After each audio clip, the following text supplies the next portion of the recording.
Dr. Ray, one final question.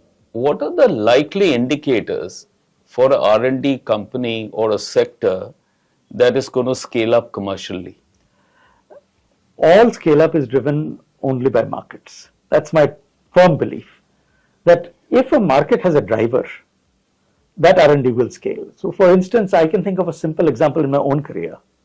So I was working with a research institute, and one thing we were really good at, it was a petroleum institute, we were really good at keeping oxygen away from flammable things.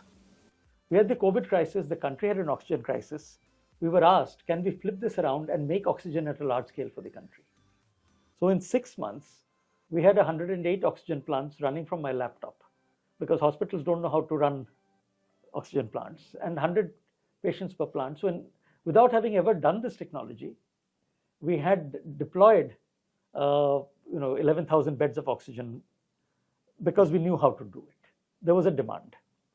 So in that sense, the indicators you look for are, what are the disruptive changes that are coming that will suddenly drive new demand? Yeah. For example, I see that with the tariff uncertainties that are coming, the sectors that are at tariff risk will look for the domestic market again. So in the domestic market, potentially people will look at cost arbitrage down to the bottom of the pyramid. So we might see more products that service the bottom of the pyramid better, simply because the export markets are going to get a little bit dicey. On the other hand, we can also see that wherever there are global players coming into India, we see a lot of GCCs coming into India.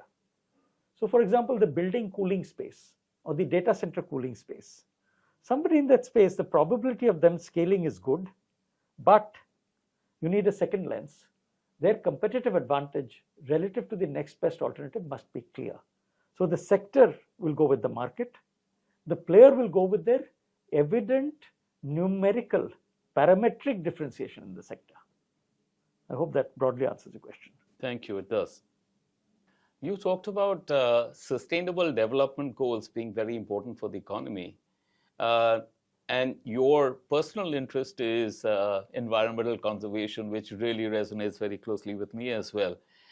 How is, what is it that you do around environmental conservation? Okay, I will try to answer that with a very simple mathematical observation that we put out in a research paper about 7 years ago. We've all grown up believing that India imports all its fuel needs, or a large part of its fuel needs, from abroad, and it's all fossil fuel. We believe this. We actually, if you take this very rigorously, we import about 350 million tons of carbon atoms from abroad every year. Unfortunately, as a nation, we have got used to wasting things and throwing things away. That was not our traditional culture. Today, we throw 500 million tons of carbon atoms every year. If we just knew how to deploy our waste, we could stand up and tell the world, we don't need your fuel. What do you think that would do to the world energy economy and our energy costs? That's just one example of our environmental look. Very simply put, there are two laws which were articulated by an Egyptian thinker called Ismail Serageldin in the late 90s. They are called the input rule and the output rule. The input rule is, don't take more from the earth than she can afford to give you. And the second is, don't dump more on the planet than she can afford to absorb. And we saw it during COVID when everything started to look good. So most of my work goes around this. How do we do responsible consumption? How do we minimize waste impact on the planet? And how can we monetize that arbitrage for the nation? Thank you, Dr. Ray, for spending an entire day with us here in Centrum Wealth in Mumbai. It's rare to find somebody who's steeped in knowledge in R&D, finance, and has also been a Bollywood movie writer. Thank you so much. Thank you for having me. It's a privilege.